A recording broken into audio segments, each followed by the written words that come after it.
আসসালামু আলাইকুম সম্মানিত ভিউয়ার্স, আশা করছি আল্লাহর রহমতে সবাই অনেক ভালো আছেন। তো অনেকেই চাচ্ছেন আসলে কম খরচের মধ্যে মাত্র 12 থেকে 15 লক্ষ টাকার মধ্যে একটি একতলা বাড়ি করবেন। তারা আজকের এই ভিডিওটি সম্পূর্ণ স্কিপ না করে দেখবেন। আসলে অনেকেই ব্রিক ফাউন্ডেশন করতে ভয় পায়, অনেকেই চিন্তা করে ব্রিক ফাউন্ডেশন করলে আসলে ছাদ করা যায় না, ছাদ করলেও কি সমস্যা হতে পারে, বা ছাদ করলে আপনি কি কি ছাদের উপরে করতে পারবেন বা কী করতে পারবেন না, সেই বিষয়গুলো আজকের এই ভিডিওতে তুলে ধরবো। অবশ্যই ধৈর্য সহকারে আজকের এই ভিডিওটি দেখবেন যারা চাচ্ছেন 12 থেকে 15 লক্ষ টাকার মধ্যে একটি 850 স্কোয়ার ফিটের একটি বাড়ির আপনি কমপ্লিট করবেন। তার মধ্যে ইনশাল্লাহ বিস্তারিত থাকছে এবং দেখতেই পাচ্ছেন যে বাড়ির ভিতরে গাঁথনির কাজ চলমান অবস্থায় আছে। এই বাড়িটির ভিতরে 4টি বেডরুম আছে, 2টি টয়লেট, একটি কিচেনের সমন্বয় করা হচ্ছে এবং এই বাড়িটি দেখতেই পাচ্ছেন যে এখানে 5 ইঞ্চি খাতনি করা হচ্ছে এবং এখানে যে কলমগুলো কর্নারে দেওয়া আছে সেই কলমগুলো কিন্তু 10 ইঞ্চি করে কলম দেওয়া হচ্ছে। কলমের ভিতরে কোনো প্রকার রড দেওয়া হচ্ছে না। তো এই দেখতে পাচ্ছেন যে এটা হচ্ছে কলমের ভিতরে কোনো প্রকার রড দেওয়া হয়নি, একদমই ইটের খাতুনি দিয়ে 10 ইঞ্চি খাতুনি করে কলমগুলো করা হচ্ছে।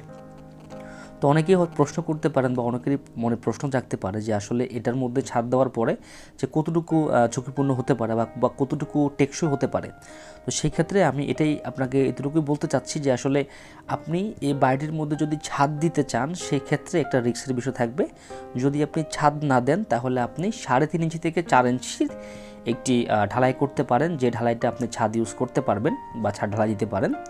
তো এটার মধ্যেও ঠিক সেমটাই হবে, এখানে 4 ইঞ্চি 3.5 থেকে 4 ইঞ্চি আপনার ছাদ ঢালাই হবে, উপরে ছাদ দেওয়া হবে এবং এটার মধ্যে কোনো সিঁড়ি নেই, এটা সিঁড়িটা বাইরে থেকে দেওয়া হবে। শুধুমাত্র আমি আপনাকে ক্লিয়ার করে দিচ্ছি, শুধুমাত্র ওই ছাদের মধ্যে আপনি কাপড় শুকানোর জন্য অথবা সেখানে 5 থেকে 7 জন, এর বেশি না, 5 থেকে 7 জন সেখানে আপনার করতে পারবে, হাঁটাচলা করতে পারবে। কিন্তু অনেকে চায় যে ফসলি জমির ধান শুকানোর জন্য ছাদ ব্যবহার করতে, সেক্ষেত্রে এই ধরনের বিল্ডিংয়ের মধ্যে সেই ফসলি জমির ধান আপনি কখনোই শুকাতে পারবেন না, এটা প্রচুর রিস্ক হয়ে যাবে।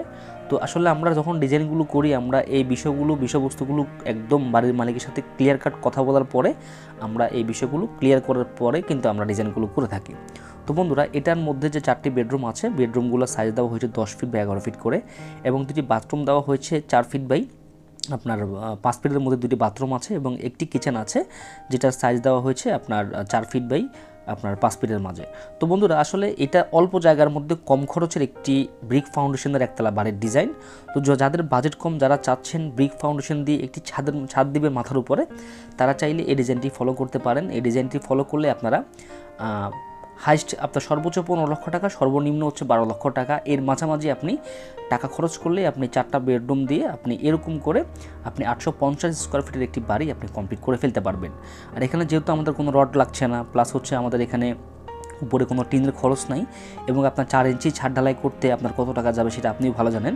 সুতরাং এখানে যে আপনার সিসি ঢালাইয়ের যে খরচটা, বেসের যে খরচটা, সেটাও কিন্তু বেঁচে গেছে। যাই হোক, আমরা আরেকটা বিষয় আপনাদের ক্লিয়ার করি, সেটা হচ্ছে যে এই 10 ইঞ্চি খাতনি নিচে কিন্তু আপনার প্রথমে 20 ইঞ্চি খাতনি দেওয়া হয়েছে এবং তারপর 15 ইঞ্চি, তারপর 18 ইঞ্চি, তারপরে কিন্তু আপনার 15 ইঞ্চি পরে তারপরে 10 ইঞ্চিতে আসছে।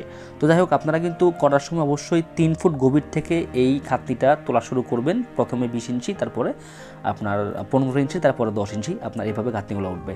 তো বন্ধুরা, ভিডিওটি ভালো লাগলে অবশ্যই চ্যানেলটি